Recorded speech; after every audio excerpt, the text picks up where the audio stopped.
Shri Gurubhyo Namaha. Welcome to another session of your Social Science Children. We have been seeing about the new empires and kingdoms lesson in history, and in that we have seen how the Gupta Empire started in our country, right?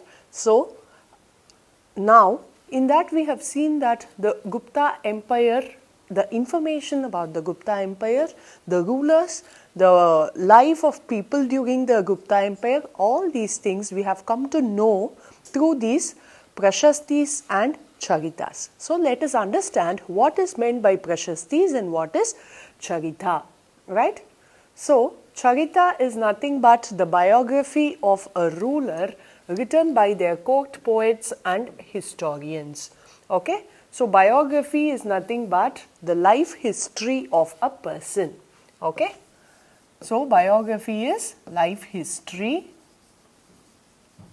of a person written by someone else. Okay, so that is called as biography. So Charita is the biography of the ruler, and that was written by the court poets. So each and every king in their court, they appointed some historians or poets to write about them, to write about the ruler. So they were writing these Charitas. And then Prashastis, the details of the king's deeds engraved on stone in the form of inscriptions for the public to read.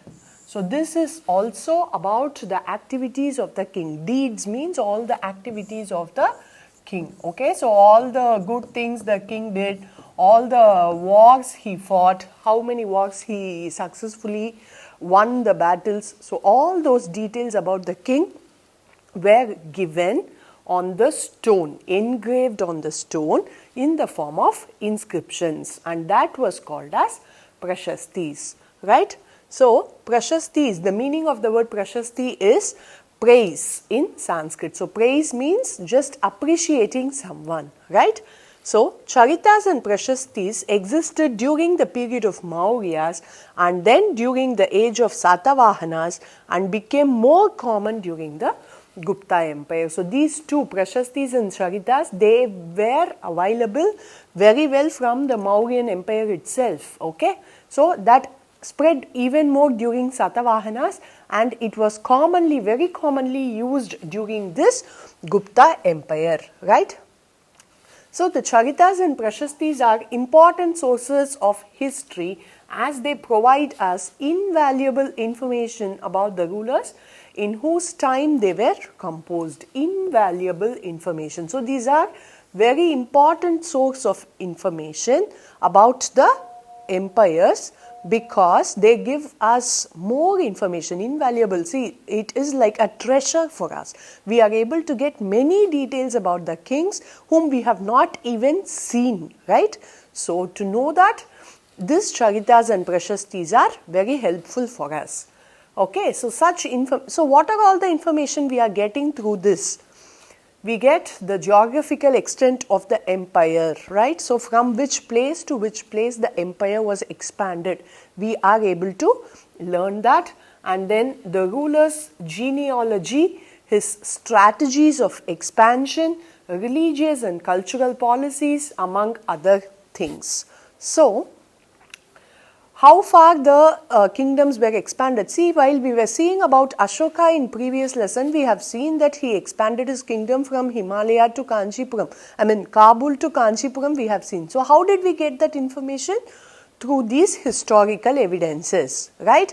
And then, so that is the geographical extent, the place where the empire was spread. Okay, so that was called as the geographical extent, and we were able to get information from this Charitas and Prashastis. Then the ruler's genealogy. Genealogy means the family history of the family, right? In Tamil we used to address it as Parambarai.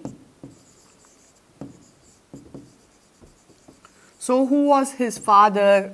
So when we are talking about a particular king, yes, so we tell about his father, his grandfather, his great-grandfather. So that family lineage, we call it as genealogy.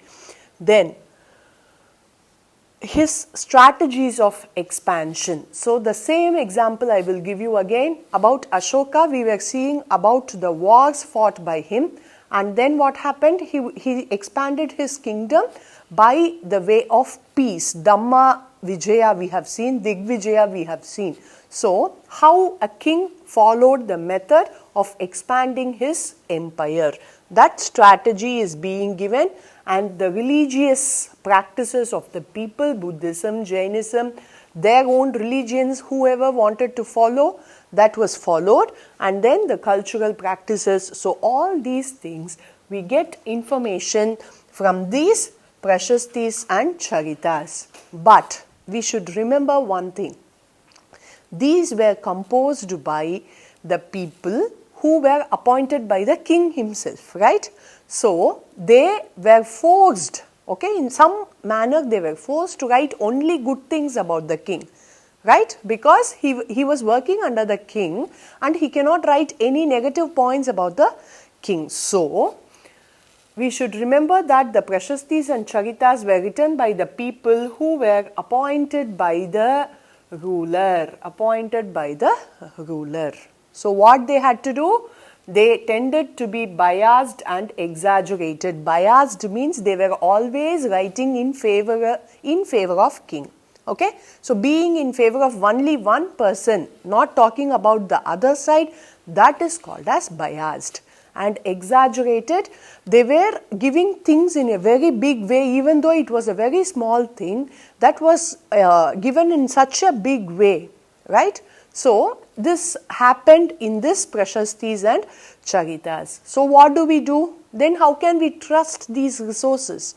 So there we use these books on literature, paintings, pottery, science, sculptures and coins. All these are also taken into consideration, and with this Prashastis and Charitas, we compare these sources also, and then we verify and confirm the history, right? So we just take all these into consideration to verify the information received through these Prashastis and Charitas. So to verify that all the details given in the Prashastis and Charitas are true, we are verifying those with these informations or the other sources, right? So now we will see about Gupta Empire in detail, right? So we can see Gupta Empire is spread over these places. So you could see Pataliputra, Prayaga, Mathura, Ayodhya, all these places, right? Now, so the Gupta dynasty was founded by Sri Gupta. So he was the founder of Gupta dynasty, and it reached great heights. So after Sri Gupta, his son, his grandson, great-grandson, like that, they came in their family way. This is what we talked about, genealogy, right? So this is what we were telling as genealogy. Okay, so the founder Sri Gupta, and the Gupta Empire reached its great heights of glory under his successors. His successors are the persons who were his son, grandson, like that. Okay, so his son Chandragupta I, Samudra Gupta, his grandson, then Vikramaditya, who was Chandragupta II, Sri Gupta's great grandson, and after him Vikramaditya's son Kumaragupta and his son Skandagupta. So these people are the rulers of Gupta Empire, right? Okay, so we are going to see in detail about them. So first we are going to see about Chandragupta I. So we have seen that Sri Gupta was the founder of Gupta dynasty, but the Gupta dynasty reached its expansion level. The kingdom expanded in a great manner during the rule of Chandragupta I, and he was called as Maharajadiraja. Okay, so Maharajadiraja Chandragupta I. So we are going to see about him. So he was the grandson of Sri Gupta, and he ascended the throne in 320 CE. So Sri Gupta, his son, and after him came this Chandragupta I. Okay, so he ascended the throne in 320 CE.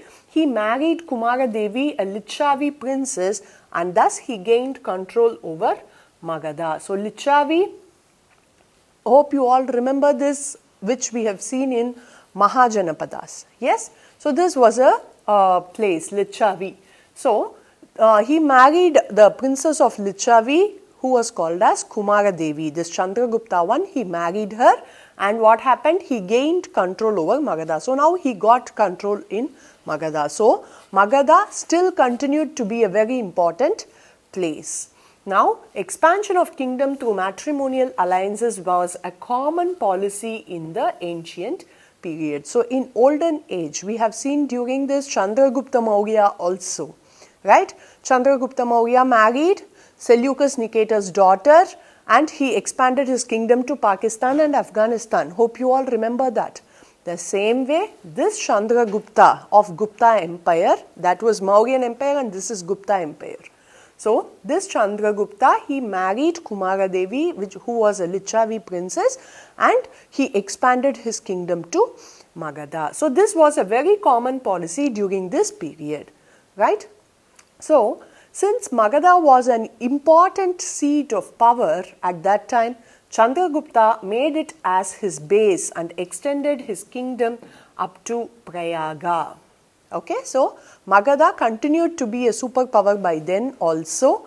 So that was kept as his base, which means he settled there, and from there he expanded his kingdom. Right, so that was expanded up to Prayaga, which is modern day Allahabad. Right, so Chandragupta later assumed the title of Maharajadi Raja. So Rajadi Raja means the king of kings. So Maharajadi Raja is the great king of kings. Right, he was considered to be the king of kings.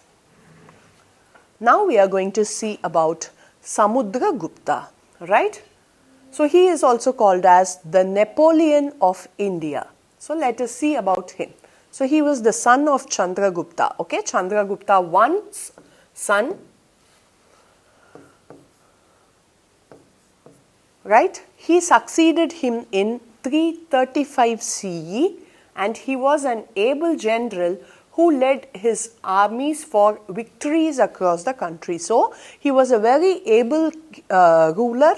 He was very efficient in leading his army, and wherever he conducted his expedition, he was easily able to win over the places. So his empire extended from Punjab in the north to Kanchipuram in the south.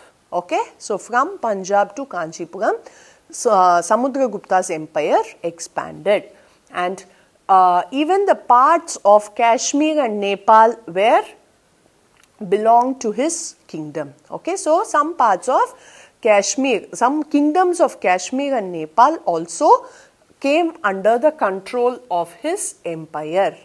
Then many other kingdoms which were conquered. So this Samudragupta, what he did not want to have control over all the places at once. So what he did, even after conquering many places, okay, he left them free. Yes, you can have your independent rule as you wish, but on a condition that you will pay me a tribute. Tribute is like a tax. Okay, in Tamil it was called as kappam. So as long as they paid their tribute, they were allowed to be independent. So once they stop paying, they will have to surrender to the king. So here you could see many other kingdoms which were conquered by Samudragupta were allowed to rule independently as long as they paid tribute. Samudragupta often celebrated his successes by performing the Ashwamedha sacrifice. So whenever he was succeeding in a battle, he performed this Ashwamedha sacrifice. So he celebrated all his success through this. And the details of many wars fought by Samudragupta were recorded by his court poet Harisena on the Ashokan pillar at Allahabad. Okay, so there was an inscription in Allahabad, and all the achievements of this Samudragupta, all the details of the battles fought by Samudragupta, all the details of the battles he won. Yes, all these were recorded by the court poet. Court poet is the person who was working in the court of this particular king. Okay. So, Harisena was that court poet and he wrote all these as inscriptions, right. Then the coins issued by Samudra Gupta also provide a lot of information about his reign. Reign is nothing but his kingdom or his extent of the empire, right. So, the coins issued by this king also gives us more information about his period. And from all these things, we can understand one thing, that Samudra Gupta was not only an efficient warrior, but he was also an extremely talented king. Why? Because he wrote poems. He was a poet. Okay? So, he wrote poetries and he could also play the lyre. Lyre is nothing but a musical instrument which we call it as yar in Tamil, right. Now, moving on to Chandragupta II. So, Chandragupta II was called as Chandragupta Vikramaditya by himself. Okay, he named himself as Chandragupta Vikramaditya. So, now he was Samudra Gupta's son and he called himself as Chandragupta Vikramaditya. He defeated the Sakas and extended his rule over Malwa in Gujarat and Saurashtra in the west. So, his kingdom expanded to Gujarat and Saurashtra, right. So, he also expanded like his father, like his grandfather, his great grandfather, everyone did. He also did the same. So, this gave him control over the seaports of Surat and Bharuch in Gujarat. So, as he occupied these places, all these places were on coastline. Yes, they were near to the sea. So, the seaports came under his control. So, trade activities had very much helped by this king. Yes. So, in the east, he defeated many tribes of Bengal. So, in Bengal, many tribal groups were there and on the eastern part, he fought against them and he won many of them. So, this Bengal was previously called as Vanga. Then, Faxian, a Chinese Buddhist scholar, visited India during the rule of Chandragupta II. So, during the rule of this Chandragupta II, that is Vikramaditya, Faxian is the Chinese Buddhist scholar. He visited India, right. So, he spent several years here just to learn Sanskrit and also the principles of Buddhism. So, to know about Buddhism more, to learn a language, Sanskrit, Faxian spent many years in our country. And after Chandragupta II, okay, his son Kumaragupta came to throne and after Kumaragupta, his son Skandagupta came. So, during Skandagupta's rule, okay, while Skandagupta was ruling, the nomadic warlike tribes called the Huns invaded India. So, this group Huns, okay, so first the foreigner group who came to our country was Greeks under the head of Alexander Macedonia. Next, this group, the Huns, they invaded our country during the period of this Skandagupta and their attack was very largely responsible for the decline of this Gupta empire. So, after this attack by the Huns, the Gupta empire started to fall and it was the end of Gupta empire around 550 CE. See you in the next session with more about Gupta empire and the other part of this lesson, children. Thank you. To receive our online lessons, please press the subscribe button and you will receive the latest updates. Shri Gurubhyo Namaha.